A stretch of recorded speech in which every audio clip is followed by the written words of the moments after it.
Hey everyone, welcome to Stanford. Too bad you're not here in person, but my name is Michael McFall. I am the director of the Freeman Spokane Institute for International Studies. I'm also a professor of political science and a Hoover Fellow here at Stanford. Today we have a special guest, Tikhon. I learned last night I can call you Tisha.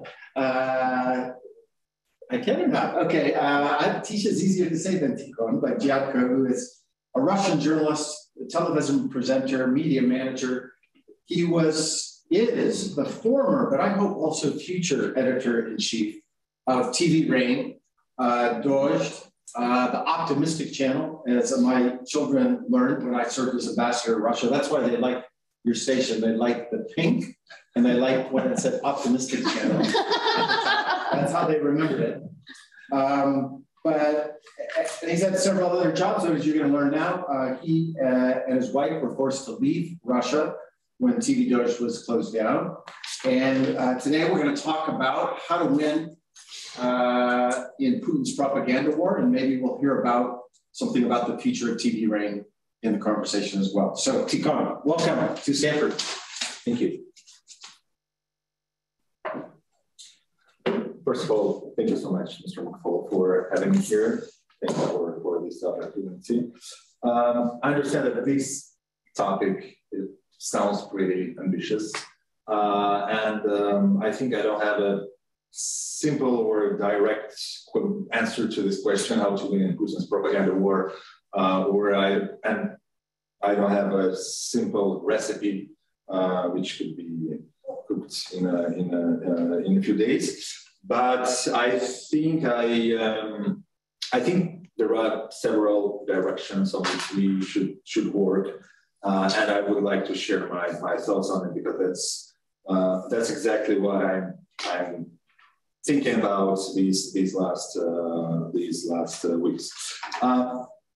This topic is very important because now when we're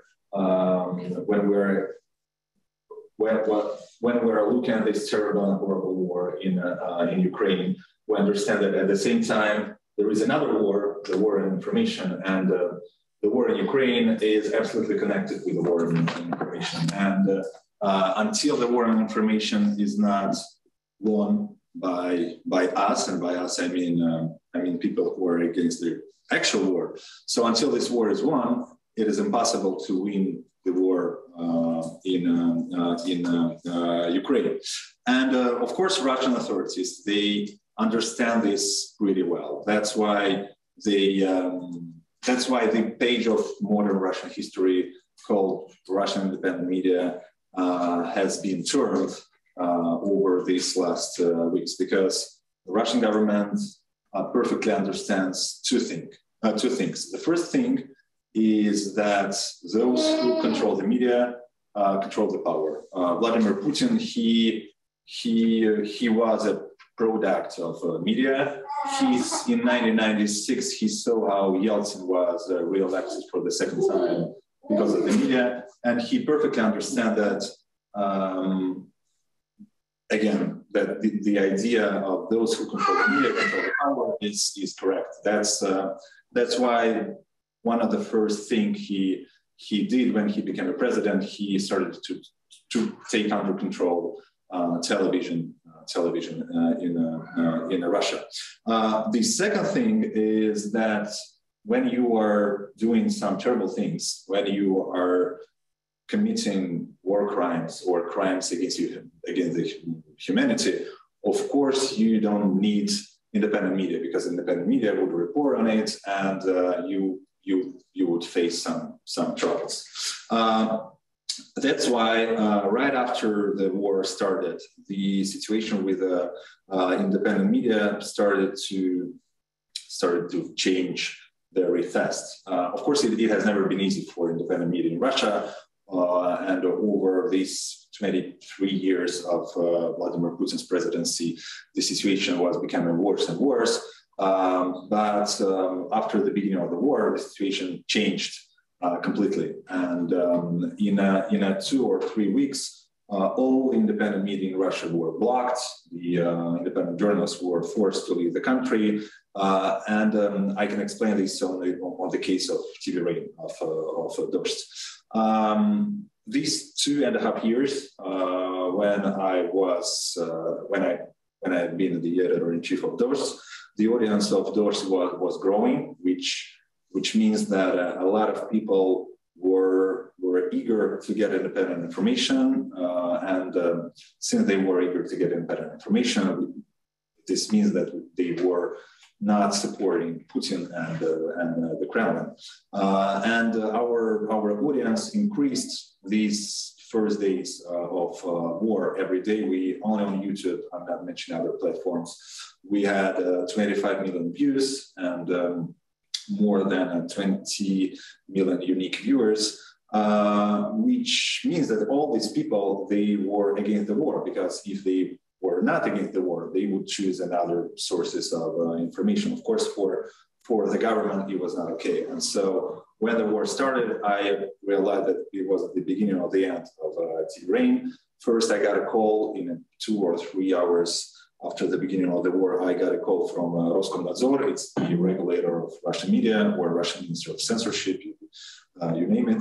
And it was a pretty interesting conversation with the lady from Roskomnadzor. It was the first time when I was speaking to someone from Roskomnadzor. And she was telling me, Tikhon Viktorovich, I know how professional you are. And I said, I hope you are professional as well. And she told me, I know that you have a lot of expertise and you are so experienced. And I was like, I hope you have a lot of expertise too. And she told me, you see what is going on now, and you understand how it is important to give only proper authorized information. I was like, yes, but what do you mean by authorized information? And she told me, you know that Russian Ministry of Defense is saying that it's not bombing civilian infrastructure. I was like, well, I'm not sure. And she was like, I hope everything is going to be fine. And after these words, I realized again that everything was not going to be fine. And so in a couple of days, our website was blocked. We received an information that police was planning to search the office of TVRain. And Russian lawmakers, they proposed this new law, which says that those who are spreading so-called fake news information about Russian military could face up to 15 years in jail. And Roskomnadzor started to turn off TVRain from cable networks. That's when me and my family and a lot of my colleagues, we decided that it's time to leave the country, because it's impossible to. It became impossible to work. So we had a choice whether we become the part of Russian Ministry of Defense, because Russian government now wants that journalists only spread information given by the Ministry of Defense, or we continue doing what we've been doing over these 12 years and face up to 15 years in jail. So we decided that it would be better for us, for our families, and for our viewers if we stay safe and free and not in jail. So, but what is really important, that Russian propaganda and Russian government over these 20 years had 2 directions. The first direction was to discreditate the independent media. Independent media were called agents of State Department or agents of some other country's intelligence. Last year, more than 120 journalists and media organizations were declared, and TVRain as well, were declared foreign agents. And so it was the first track. The second track was to brainwash the Russian audience, especially on Ukraine since 2014, saying them that there is a lot of Nazis there, and that Ukraine is a failed state, and that it is being ruled by the United States, etc., etc. We were laughing at all this propaganda because we knew that it was completely false, and I think we underestimated the power of this propaganda, because Thanks to this propaganda, a lot of people in Russia now frankly believe in all this reality and support this so-called special military operation. Sorry, in Ukraine. So, and after Dorsk was shut down, and after we left the country, we decided to continue working. We now are in Georgia. We are planning the relaunch of Dorsk in a couple of months somewhere in Europe. It takes a lot of time to rebuild a TV station. It's not that easy as rebuilding, for example, website. And while we are waiting for the relaunch of Dorsk, we are making our own YouTube channels. For example, I launched the YouTube channel with my wife, our news director, Ekaterinka, and we see how Russian audience is eager to get independent information, because only in 4 weeks, we got more than 180,000 subscribers on our YouTube channel, and more than half of the subscribers and of our viewers are from Russia. And it seems to us that Russian government did not want to arrest or detain independent journalists in Russia. They were creating an atmosphere in which it became impossible to work, and they wanted us to leave. So they forced us to leave the country because they thought that it would be impossible for us to continue reporting on war in Ukraine and everything from abroad. But the numbers of our viewers and the reactions of our viewers proved to us that they were wrong. And of course, it's harder to report on Russia or on Ukraine while not being in Russia, but it is still possible thanks to all the modern technology. As I said, Dorsk is planning to relaunch. It will happen in a few months. We think that it is crucially important now to connect all the people who are eager to get this independent information within the country and outside the country, because unfortunately now it is the first time in many years when Russian-speaking audience is united. It would be better if they were united on something good, but they are united now on this terrible situation. And I think that one of the most important part of the audience, and here I'm approaching the question about how to win in Putin's war propaganda and Putin's propaganda war. I think one of the most important part of this audience are those who are not certain in anything. Because if you look at propaganda's narrative, you would see that one of the main idea of this propaganda is that everything is not clear, everyone is lying, democracy is broken, politics is dirty, and it is dirty everywhere, not only in Russia, etc., etc. But now it seems, and that's why a lot of people now, they are in denial. They are in denial of what is happening in Ukraine, and I think that this is the main part of the Russian society with which we should work. Because if we look at the polls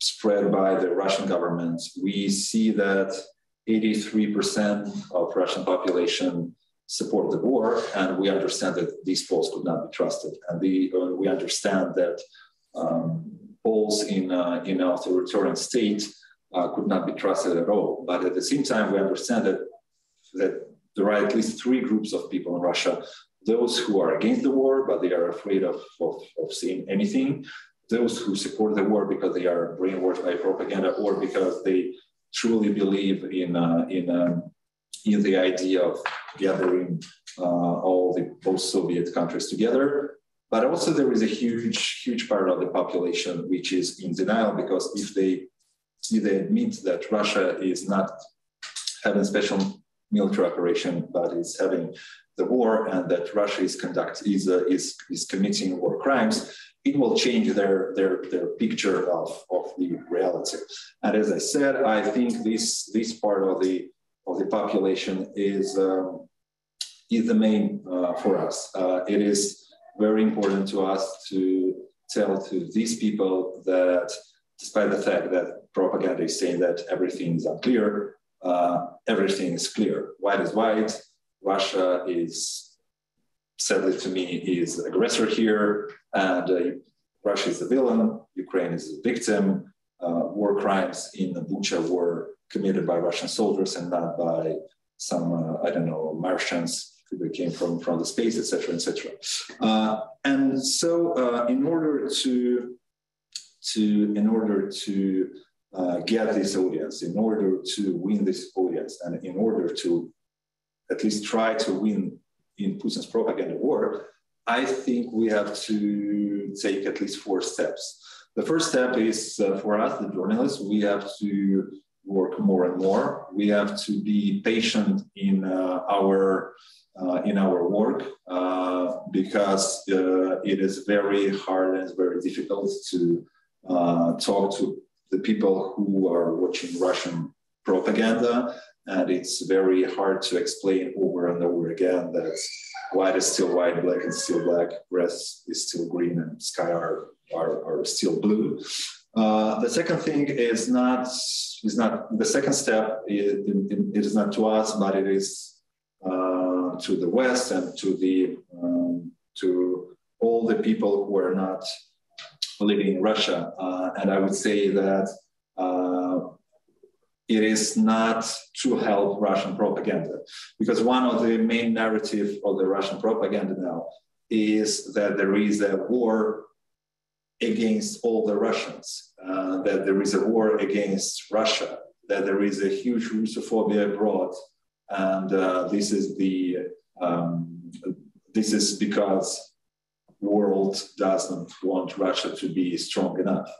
Unfortunately, it has some fundamentals, because when we see all these troubles which all the Russians are experiencing with the visas and with the bank accounts, when we see that Russian, I don't know, cultural events are being cancelled, I don't think it works for good. I think it only gives to the Russian propaganda arguments to say that there is a war against all the Russians. And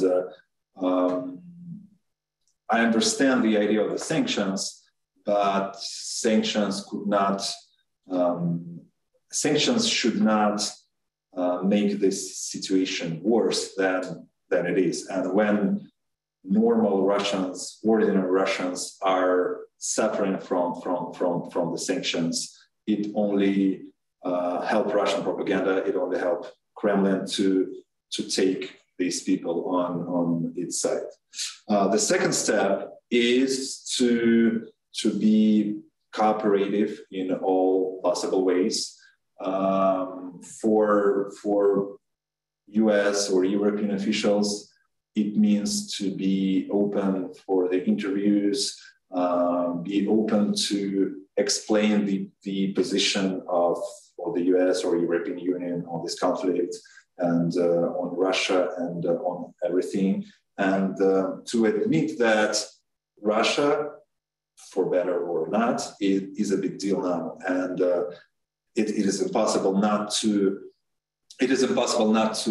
pay attention to Russian or to Russia or to the Russians. And the only way to explain the position of the West is to talk to the Russian independent media, and be cooperative not only in this, but also be cooperative Western journalists with Russian journalists to share articles, etc., etc.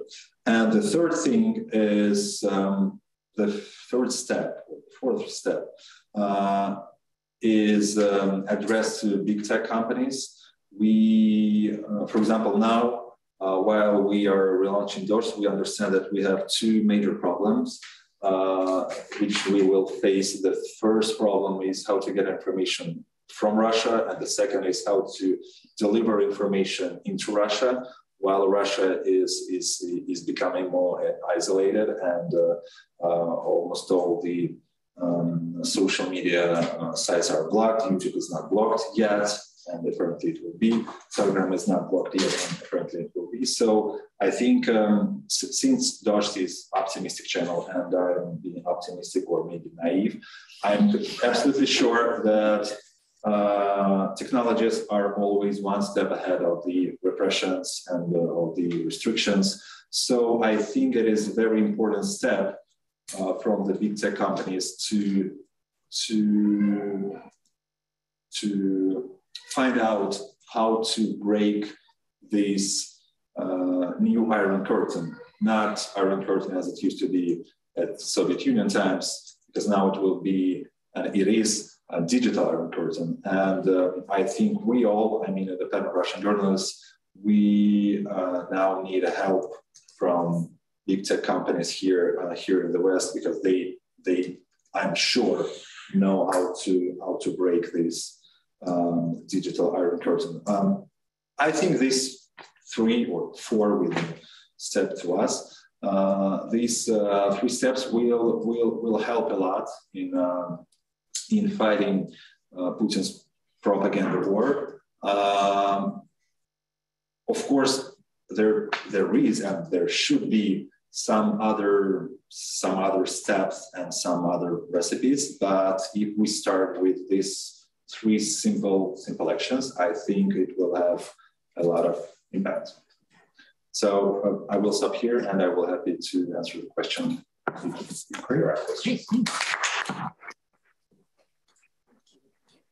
Thank you so much.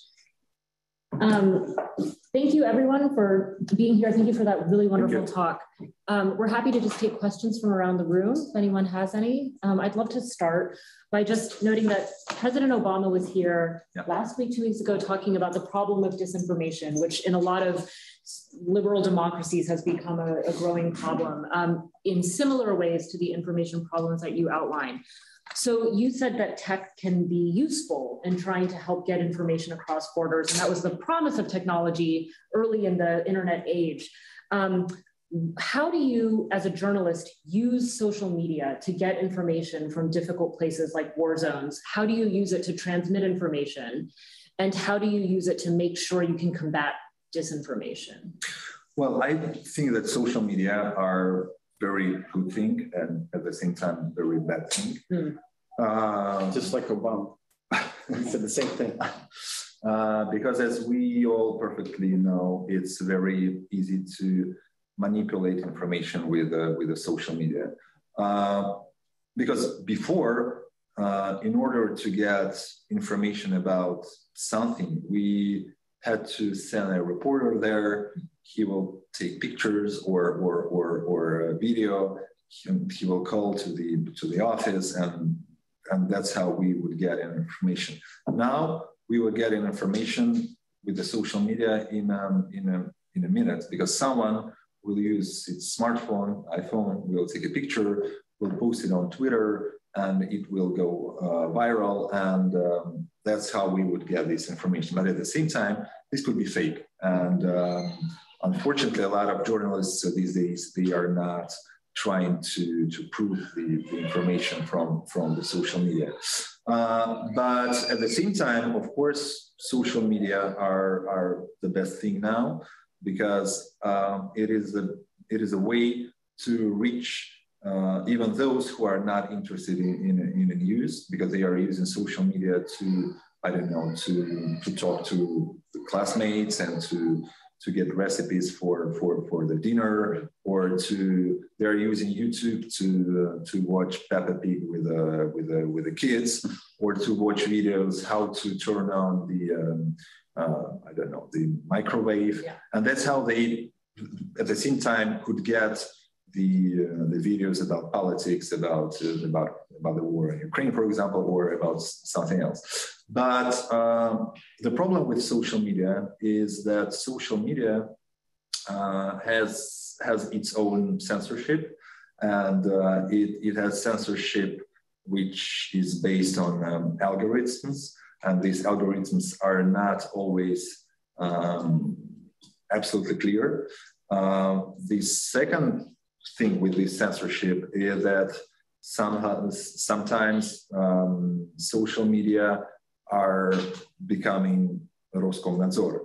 For example, I was not supporting the suspension of Donald Trump accounts on Twitter and other social media, because if you don't like Donald Trump and you suspend his account there, how could I be sure that the next day you would not want to suspend my account, for example? So I think now this time of this information war and propaganda war, there has to be some sort of agreement between the society and social media corporations, because these social media, they are not owned by its, I don't know how to explain it. I think Facebook, Twitter, YouTube, they are not owned by the owners of Facebook, Twitter, and YouTube anymore. It's like the part of common, common, I don't know. They're like public utilities or something. Yeah. Yes. And I think there should be some sort of agreement. How do you fight propaganda, but at the same time, how do you, while fighting propaganda, not violating ideas of freedom of speech? I don't know how this agreement could be written or how it could be discussed, but something like this should be done, I guess. It's very helpful. Thank you. Right. Go ahead, Olga. Why don't you introduce yourself so Tikhon knows who you are? Yeah, hi, I'm Olga. I'm from Russia, from I'm a student here at Stanford. I'm doing my MBA first year. Wanted to do a startup, but I feel like I need to change my life. There are more important problems to solve. So my question is, you work a lot to create content in Russian for the Russian population. Do you think about creating content in English, let's say for the Western population, because that's the way to raise awareness in the West, to enable people to make better decisions, just as you came here to speak today? And so to create an alternative to Russia today, is it part of your vision as well? Well, we've been discussing these questions several times on TVRain. The main problem is that it costs a lot of money, because first you have to translate it, then you have to I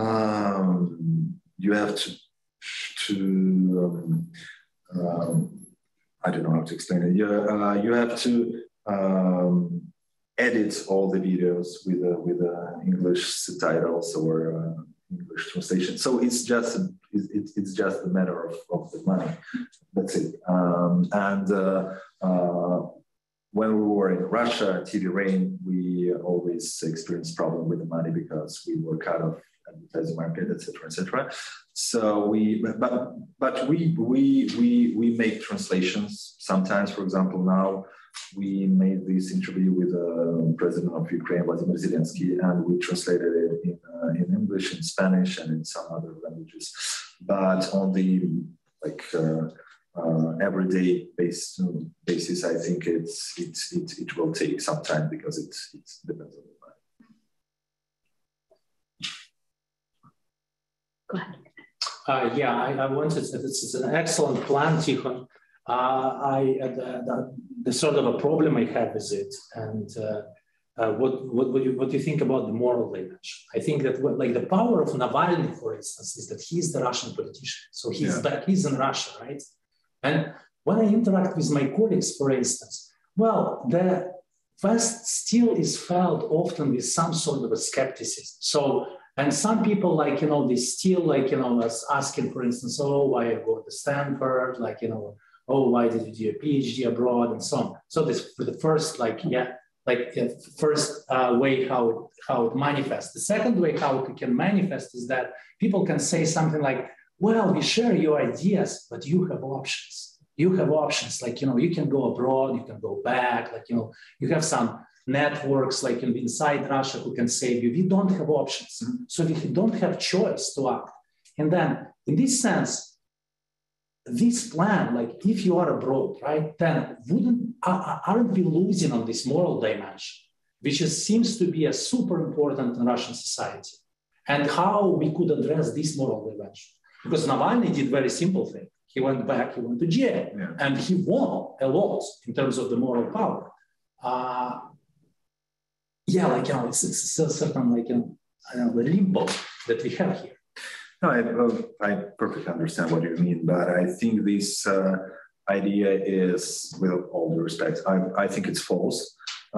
Because if me and other journalists from TVRain went to jail, we would do nothing then. I mean, we could have posted something on our Instagram pages, just like Navalny does, or Telegram or somewhere else with the help of our lawyers.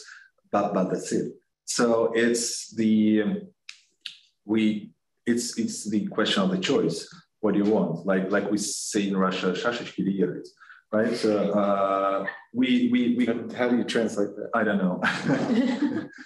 Yeah, the taxi sign or the actual taxi. Yeah, Right. Got it. Whatever it has a sign. Or the actual right. Yeah. I think it's more important now to be an actual right, because still a lot of, I would not be, if I stayed in Russia, I would have two choices, three. First, become a member of press office of Ministry of Defense. The second is to sit tight and sit silent. The third is to sit in jail, because I have like all the materials to be prosecuted for so-called fake news about Russian military. So where would I and my colleagues from TVRain be more useful for the society and for our audience? In the jail or abroad, but free, with the opportunity to continue working. This idea of you are abroad and you are in better shape, you are in better position than we are, I think it is narrative which is also being sold by the Russian propaganda. Because, for example, I don't feel good here. I left my whole life there, and I left my apartment, my everyday life in Russia. I would really love to go back. And at the same time, I'm here, but I'm not being ruled by someone. So, and this is the idea of Russian propaganda. If you are abroad, then you are being paid by someone from abroad, which is not true. For example, for us at TVRain, in our future relaunch, this is the crucial thing, is that we are not going to take money from any governments or any foundation somehow connected with the government. So I'm not sure if I answered your question, but I don't see any problem here. I think that it's the only option we have. Navalny, he's a politician. I'm not, and my colleagues are not. We are not fighting for the power. We are reporting. We are doing our work as journalists. It is possible for a politician to continue being politician while he's in jail, but it's impossible for the journalist to continue being journalist while the journalist is in jail. Jovana. Jovana Tanchevich in the Center for Russian History and Eurasian Studies. So I wanted to get your reflection on the content of what is reported. Propaganda certainly stands on control of mechanisms of information dissemination, but propaganda is also very much grounded in the strength of the narratives that it propagates. And many of these narratives are effective because they play to people's emotions.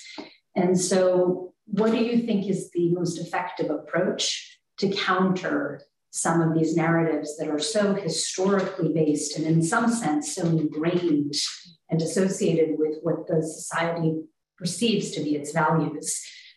It seems to me that simply saying this is not rational, this is not historically accurate, is not effective. So when you think about not just where you're reporting from, but what you're reporting and how you're engaging the propaganda, how do you approach that? Well, it's a very hard question. I think the answer is we just need to tell the whole story.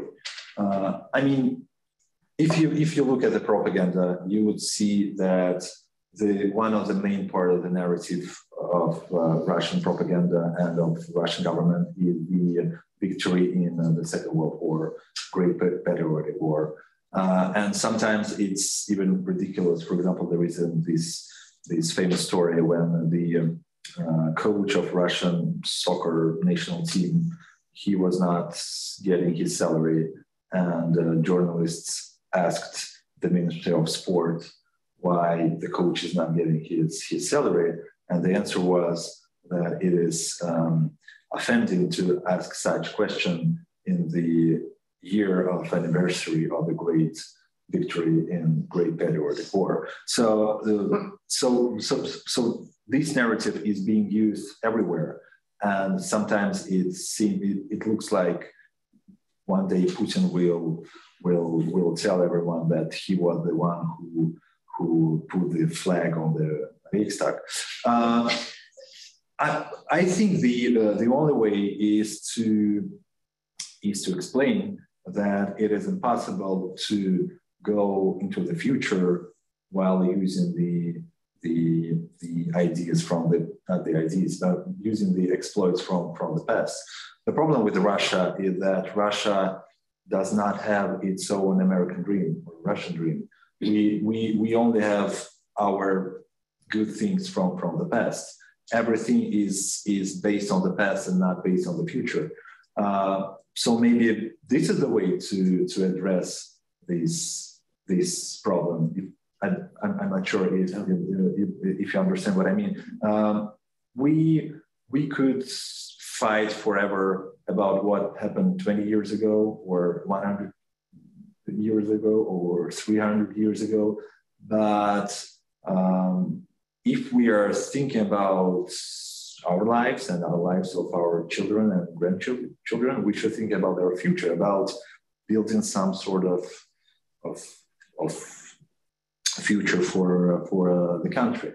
And I think when we are discussing, for example, this war in Ukraine, and when Russian propaganda is referring to the past, we should somehow be ready to stop this sort of discussion and get back to the present and then to the future. Yeah. So great presentation, really hard work. I have 4,323 questions, but I'm just going to ask two, if that's okay. So first, Tikhon, when you said you had those three groups, right? Those that don't support the war, that are quiet, those that support the war, and those in the middle. Help us, your gut. We know what Siom and Levada and all that say. I'm not interested in that. I'm interested in how you feel the situation. What are the percentages? And particularly, what's the potential audience if you did everything right and had all the money? What is the audience for Doge and your other people like you? Tell us the percentages. So that's question number one. Question number two is this model that you're trying to do. Give us your assessment of others that have tried it, like Medusa, for instance. How are they doing? I'm thinking of our audience that's watching here, not just us. Like, explain to our listeners, our viewers, because they also did a similar thing to you before you. How have they survived? How do they deal with the challenges that you talked about? And then third, if you have ideas, the US government, of course, has Radio Free Europe, Deutsche Welle for Germany, BBC for the UK. Tell me what you think they should be doing. And are they effective or are they not? What should they be doing in this moment? As for the percentage, frankly, I don't know. But I think these three groups are somehow similar. Similar? Yeah. Okay, well, that's optimistic. That's good. I know that for example, in 2021, I remember the audience of Dost. For example, in January, we had something like 16 million unique viewers only in Russia in January, which means every 10th citizen of the country. Of course, it was like the month of the arrest of Navalny and of the Israelis in support of Navalny, and the interest was very high, and we had more viewers than other months, but still every 10th Russian, which is huge. So I think that it's absolutely possible for us to get an audience around 20 million people in Russia monthly. As for Meduza and other media, I was participating in a talk with Galina Timchenko from one of the founder of Meduza, and they were really smart because when they were designated as foreign agent in April 2021, they started to build their own VPN, and they started to tell their readers how to find it. Yeah, how to find it. And so they have their own VPN. Yes, and I didn't know that. She said that after the website Meduza was blocked, their audience even grew up from what it used to be before it was blocked. So it's really cool. And as long as I understand, other medias, Media Zona and others, they are continue working because those who are ready to use VPN services in Russia, the number of these people is big. I don't know the numbers. But at the same time, we see that there is a lot of different projects. For example, Ilya Krasilchik, one of the founders of Meduza, who then was the main man in Yandex.Lavka, like this service of food delivery in Russia, who fled Russia after the beginning of the war. He is very active on Instagram, where he is telling people about he's telling people the stories told by the refugees or by those who suffered from Russian occupation, and his audience is getting bigger and bigger and bigger. That's why they opened the criminal case against him 2 weeks ago.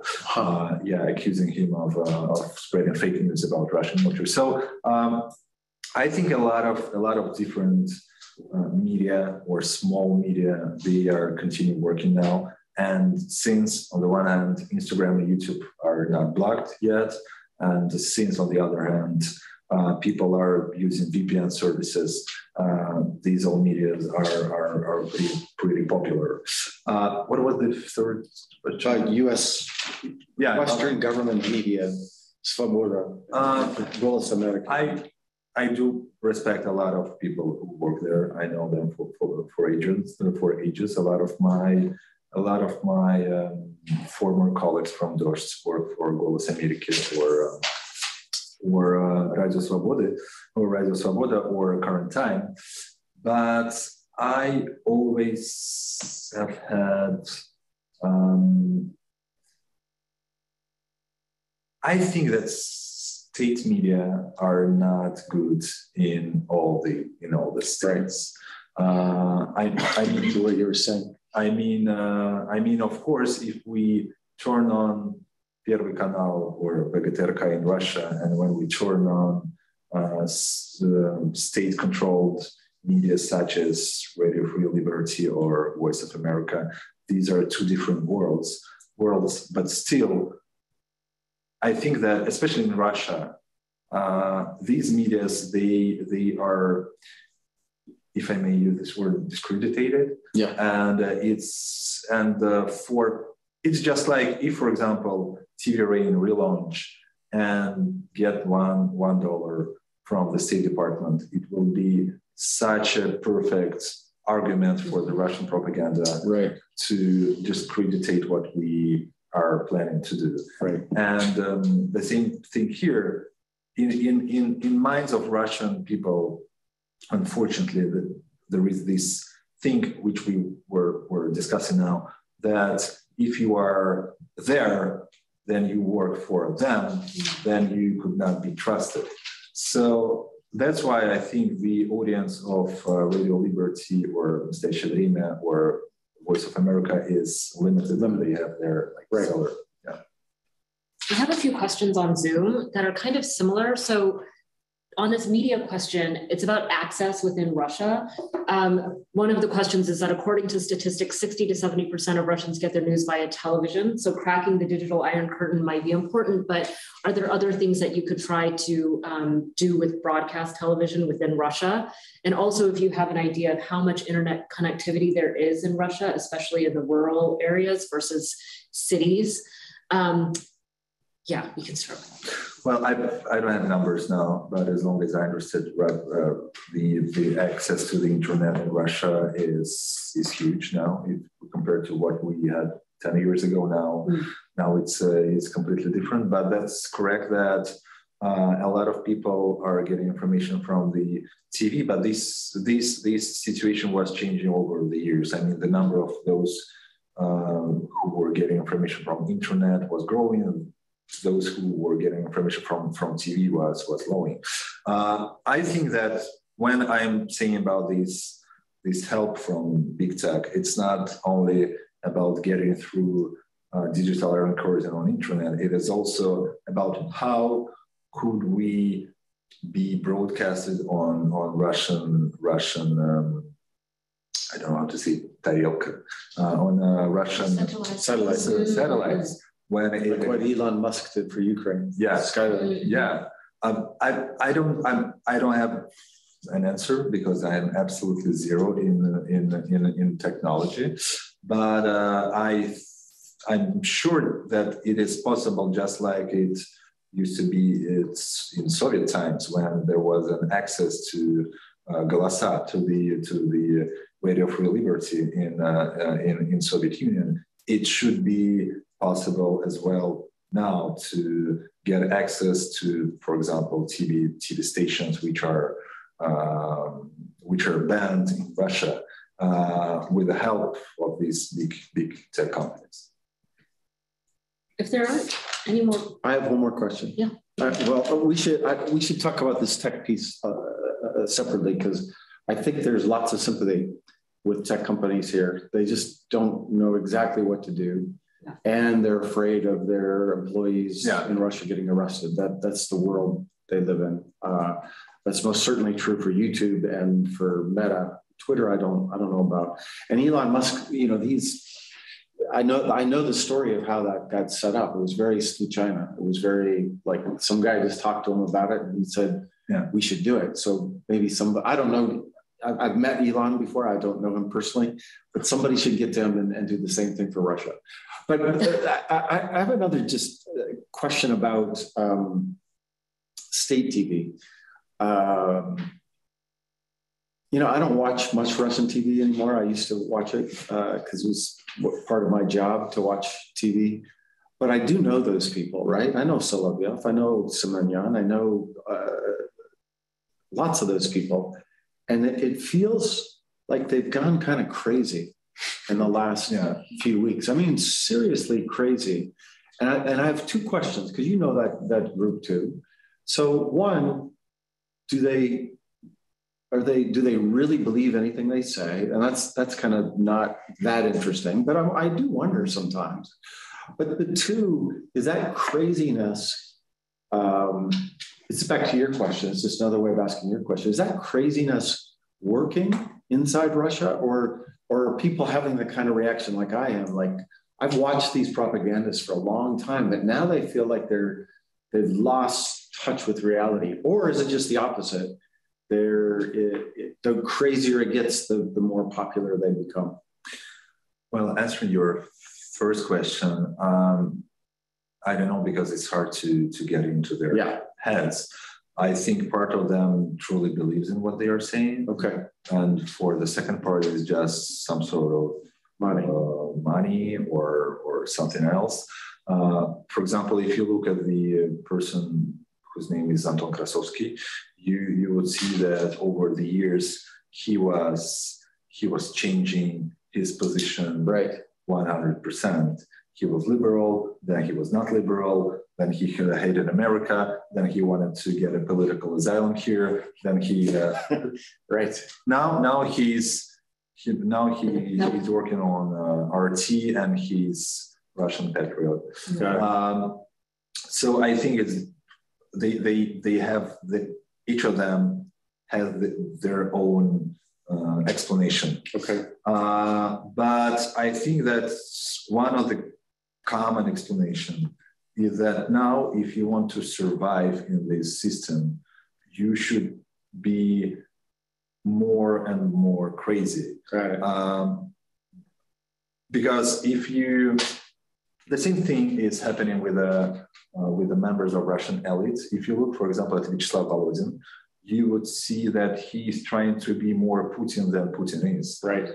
Because to me, it works like this. If you are not as crazy as others, you could start to look suspicious. So there's pressure on them to sound. Yeah. So, for example, this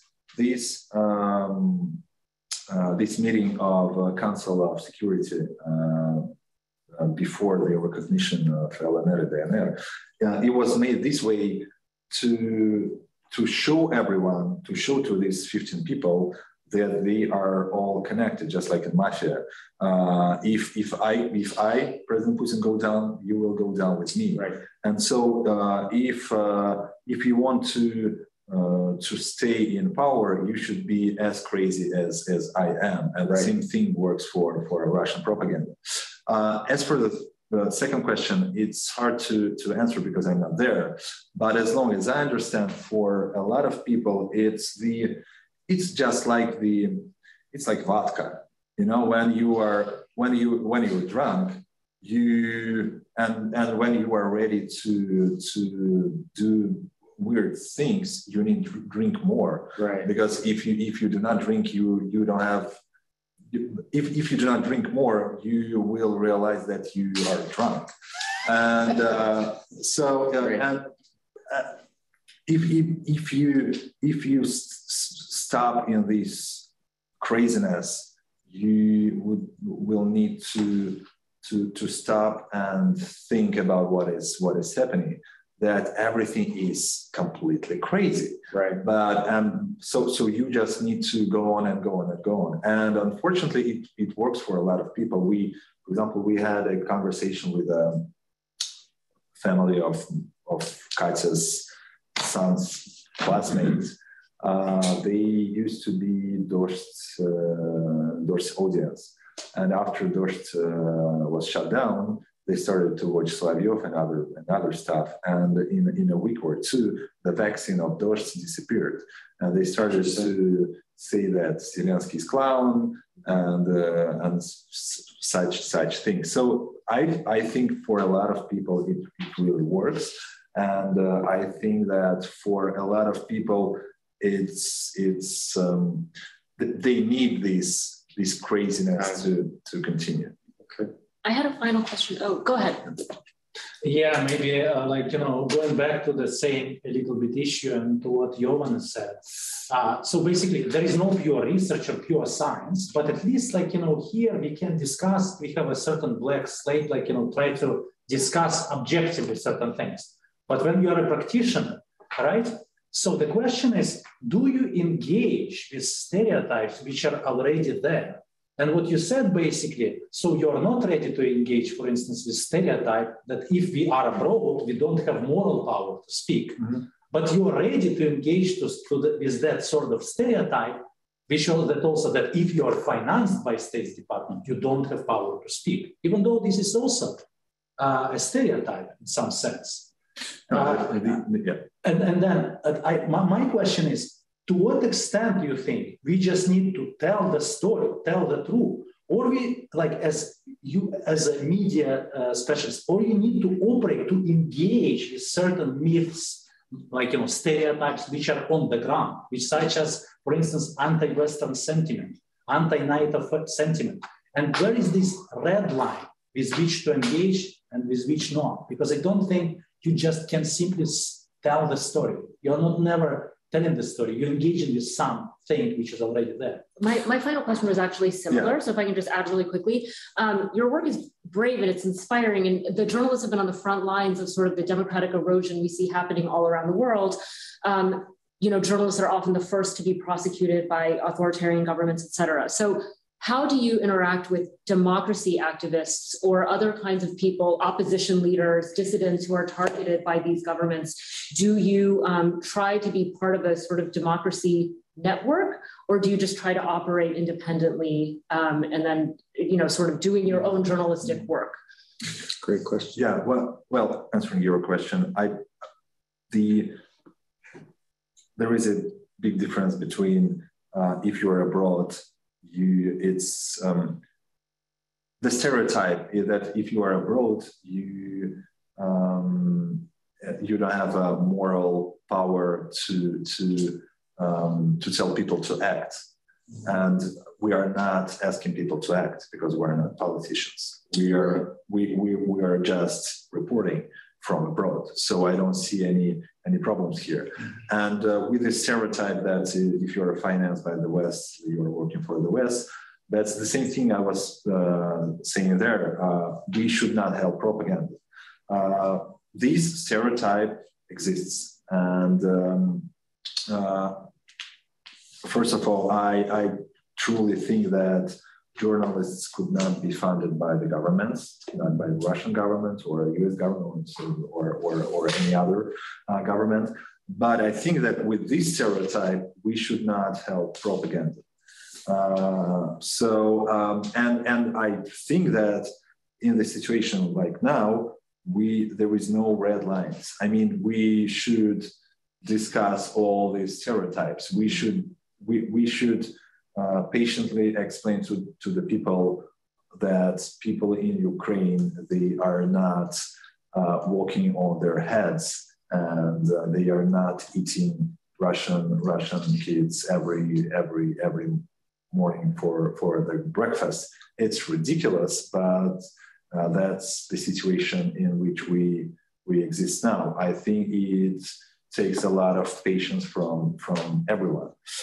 As for your question, I think that now the time of observing has gone, and of course, independent journalists now, they are some sort of part of this network of dissidents, but there is the main difference between us and politicians. We are not fighting for the power, but we are fighting for the conditions where there will be the opportunities for everyone. I'm not sure if it's an answer to what you've been asking, but I think that in Russia there is this false idea of objectivity. I think it's objectivity is false since the beginning. Because it just does not exist, because everyone is a person and everyone has its own ideas. But especially now, it's impossible to say, well, there was a rape there. let's get a comment from the victim, and then we'll talk to the person who raped the woman to understand what was his intentions. Let's talk to the people who are suffering in Ukraine, and then let's talk to Russian soldiers, and we will get their information. No, it's just it is what happened. It is impossible to report about crazy versions of Bucha, which are spread by Russian government. We just should say that this is a lie, and this is not lie. So because it's a war, and that's why we should be together with dissidents and human rights activists, etc., etc. Well, thank you so much, everyone, for coming today. Thank you, Tikhon. Thank you to the Zoom audience. Thank you. And thank you for the work that you do. Thank you.